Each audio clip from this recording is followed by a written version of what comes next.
Acorda, sucupira!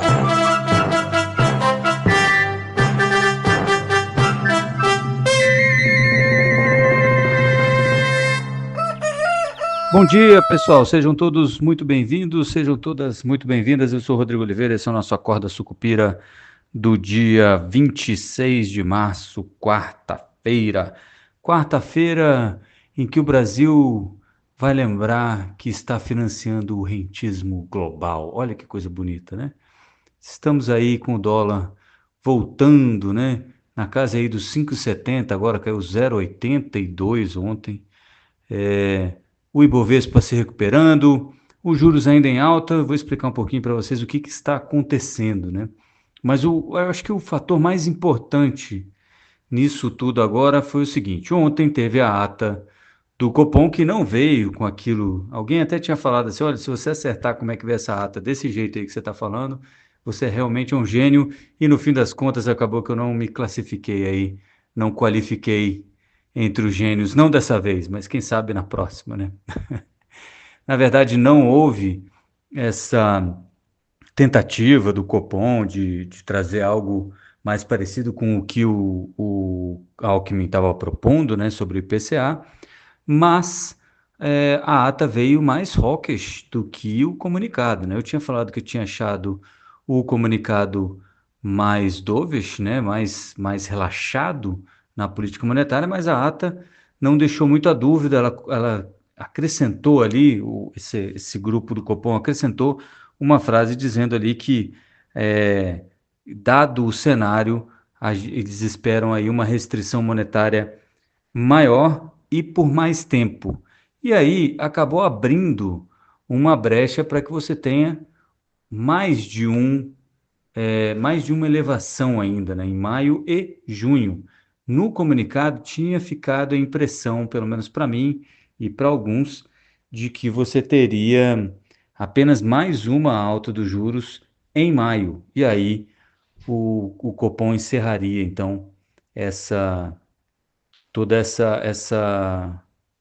ciclo de altas aí, de alta da Selic, com a Selic a 14,75, né? Então, agora já dá para imaginar uma Selic aí em 15 ou até acima de 15% ao ano, que era o cenário base anterior. Também tem uma parte interessante ali que o Galípolo, né, esse grupo, não não evitou tocar num assunto um pouco mais complexo, que é essa história, complexo que eu digo nesse relacionamento entre Banco Central e governo, né?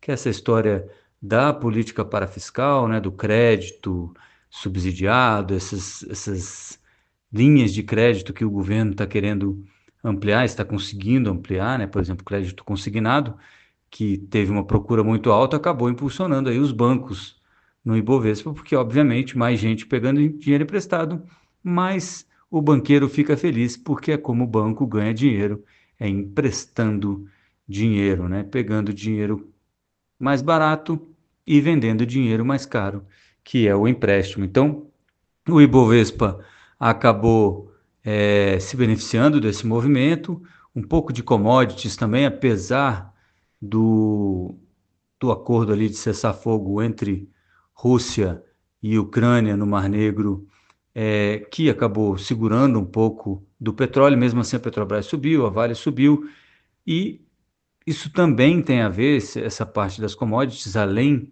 dessa melhora aí no sentimento lá no Oriente Médio, no Oriente Médio não, ali entre Ucrânia e Rússia, além dessa melhora, tem também essa visão que ficou mais clara no dia de ontem de que o Trump talvez seja mais moderado do que o esperado, ou o que o pessoal estava com medo que acontecesse.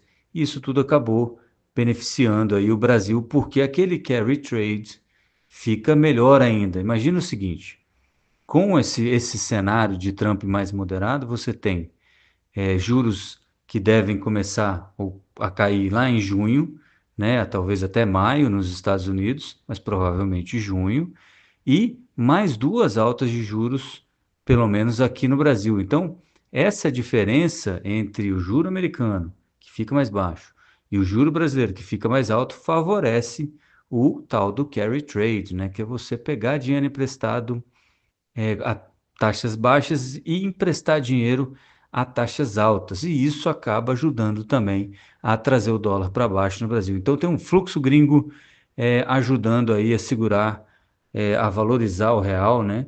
E a melhorar um pouco essa taxa de câmbio, que no fim das contas acaba sendo positivo também para a inflação lá no futuro, né? Mas por enquanto, o que a gente tem é juro mais alto no Brasil, que teve, o pessoal ficou meio em dúvida depois do comunicado, mas a ata do Copom foi bem clara sobre tudo isso, e aí um juro mais baixo ainda nos Estados Unidos, que parece que vai ter mais espaço caso, né, se concretize essa ideia de que as tarifas de Trump não serão do jeito que ele falou, né? Esse vai e vem ainda tem muitos capítulos pela frente, obviamente, mas isso tem ajudado aí a segurar o dólar, principalmente no Brasil, e também tem ajudado a Bolsa, essa história de que o consignado está andando muito bem, o dólar está caindo, a inflação pode ficar controlada, a ata do Copom mais hawkish também ajudou os investidores a ficarem um pouco mais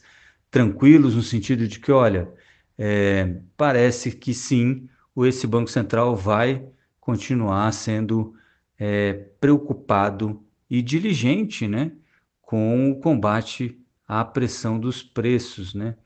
E isso ajuda a melhorar o sentimento. Obviamente que juro mais alto não é positivo para a bolsa, né? Não é isso, mas o fato de que você vai continuar esse combate, de que você tem instituições funcionando de forma até como é que se diz, independente, né?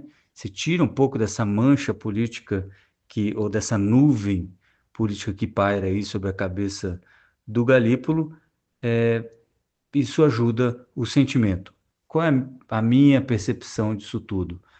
O tom da ata veio sim mais hawkish, abriu a possibilidade, deixou mais clara a possibilidade de uma segunda alta, porque o comunicado, como eu falei, tinha deixado um pouco essa sensação de que a gente teria mais uma alta e dos juros e o Galípolo ou o colegiado, né, o Copom, o Comitê de Política Monetária, encerraria o ciclo de alta e ficaria um tempo cozinhando ali nos 14,75 ou até 15, né, vai que dá um 0,75 e para.